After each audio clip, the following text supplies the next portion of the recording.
सोनम और विवेक एक ही कॉलेज में पढ़ते थे। दोनों के एक कॉमन फ्रेंड ने उनकी मुलाकात करवाई थी। पूरा ग्रुप साथ में घूमते फिरते खाते पीते रहते थे।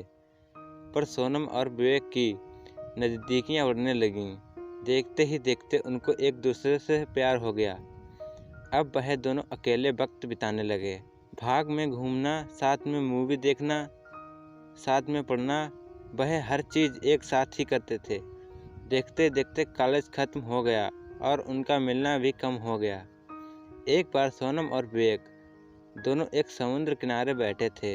सोनम ने विवेक से कहा, अब तो हमारी कॉलेज भी खत्म हो गई है, अब हम एक दूसरे के साथ वक्त कैसे बिताएंगे, और अब जल्द ही मेरे घर वाले मेरी शादी करवा देंगे। विवेक ने उसका हाथ पकड़ते हुए कहा कि सोनम, तुम चिंता मत करो, मैंने 1-2 कंपनी में अप्लाई कर दिया है, बस कुछ ही दिनों में अच्छी नौकरी लग जाएगी, फिर हम दोनों अपने घर बता देंगे। 2 हफ्ते ही बाद विवेक की अच्छी कंपनी में नौकरी मिल गई। जैसे कि उन्होंने तय किया, उन्होंने अपने अपने घर पर बता दिया। विवेक की माँ तो मान गई, पर उसके पिताजी नहीं मान रहे थे, और यह सोनम के घर वालों ने तो साफ साफ इनकार ही कर दिया। वह दोनों बहुत परेशान होने लगे कि अब क्या होगा, कैसे वह अपने घर वालों को मनाएंगे। बहुत दिन हो गए, दोनों का एक दूसरे से बात करना भी कम हो गया, क्योंकि सोनम के घर वालों ने उसका फ़ोन ले लिया था और उसके लिए रिश्ता ढूंढ रहे थे। वह कभी कभी अपनी सहेली के घर जाती, तभी विवेक को फ़ोन कर पाती थी, और वह हमेशा यही कहती कि विनय, तुम जल्द ही कुछ करो, वरना मेरी शादी हो जाएगी। मैं तुमसे बहुत प्यार करती हूँ, तुम्हारे बिना नहीं रह पाऊंगी। विवेक भी उससे हमेशा आश्वासन देता था, पर उससे भी नहीं समझ रहा था कि वह क्या करे, कैसे अपने घर वालों को मनाए। यही सोचते सोचते वक्त बीतते जा रहा था। दोनों बहुत परेशान होने लगे। विवेक घर पे ना कुछ खाता, ना कुछ पीता, ना ही बात करता, पूरा दिन शांत शांत रहता था।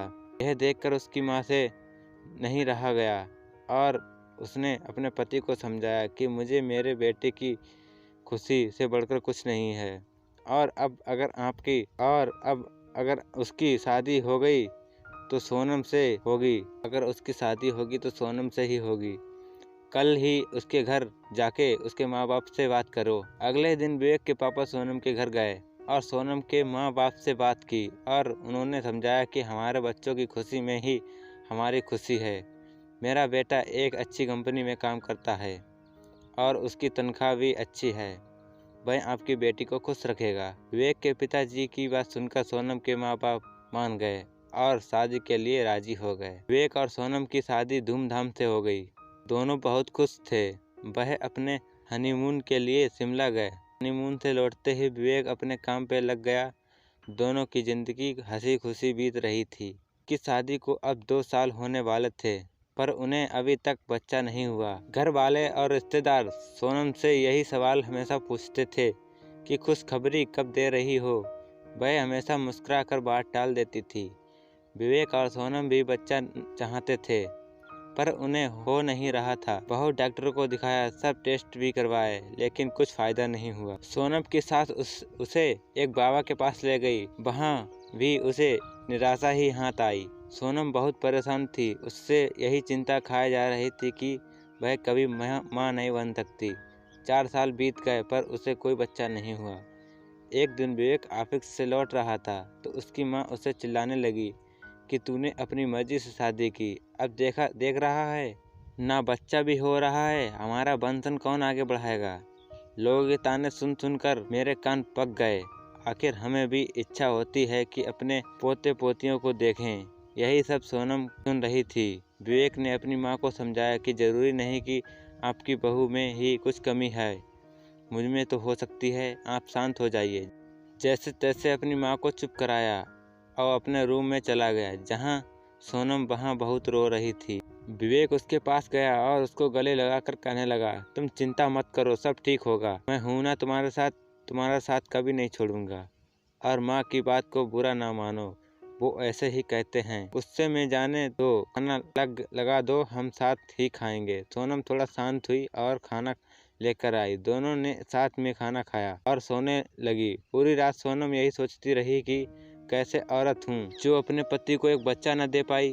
अपना बंध आगे नहीं बढ़ा पाई, कितनी बदनसीब हूँ मैं। वह पूरी रात नहीं सोई और बस रोई जा रही थी। सुबह हुई, सब अपने अपने काम में लग गए। विवेक भी ऑफिस के लिए निकल गया। सोनम भी अपना काम करने लगी, पर उसके दिमाग में वही रात वाली बात चल रही थी। पूरा दिन यही सोचती रही कि क्यों ना हम एक बच्चा गोद ले लें। अब हमें तो बच्चा नहीं हो रहा, क्यों ना हम किसी के बच्चे को गोद ले लें और उससे माँ बाप का सुख दे और हमें भी बच्चे की खुशी मिल जाएगी। विनय ने यह बात सुनकर बहुत खुश हुआ। वह दोनों एक दूसरे ही दिन दस्तक ग्रहण संध्या कर गए और वहाँ पूरी बात बताई। दस्तक ग्रहण संध्या वालों ने कहा कि आप एक फार्म भर दीजिए, जैसे ही सब जांच पड़ताल हो जाएगी आपको फ़ोन आ जाएगा। उन्होंने फार्म भरा और एक आशा के साथ लौटे कि शायद अब उसकी परेशानी दूर हो जाएगी। 6 महीने हो गए, उसको कॉल नहीं आया। विवेक जब भी वहाँ जाता वह लोग उससे एक ही सवाल देते कि कॉल आ जाएगा, पर इंतजार की घड़ियां। अब सोनम हिम्मत हार चुकी थी, वो पूरी तरह से टूट चुकी थी। विनय भी आखिर कितना समझा पाता, दोनों थक चुके थे।